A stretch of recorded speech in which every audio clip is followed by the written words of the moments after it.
في الفروع تدخل في العمليات لو في العقائديات. أقول شنو وجهها؟ أقول عجيب، أقول شنو وجهها؟ الصوم وأنا الصلاة أهمكم. أقول شنو وجه هذه الجملة؟ لو قايل باقي أقول بيني وبين قايل الصلاة وكذا وإلى آخره والولاية قلت الحال. ما هو وجه الزكاة؟ أنا ما أدري. هسه لابد نروح نقرأ، بأن أخاف كان وكيل هو، ما أدري يعني.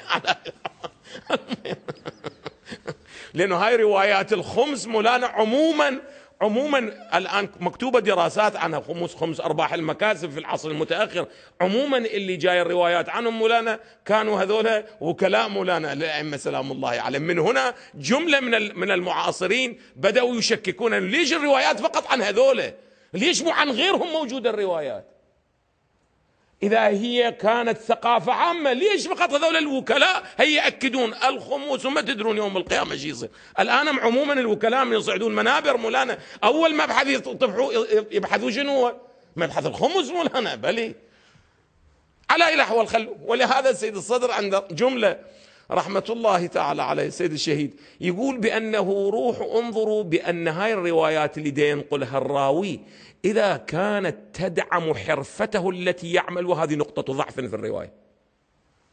عجيبة هاي النقطة.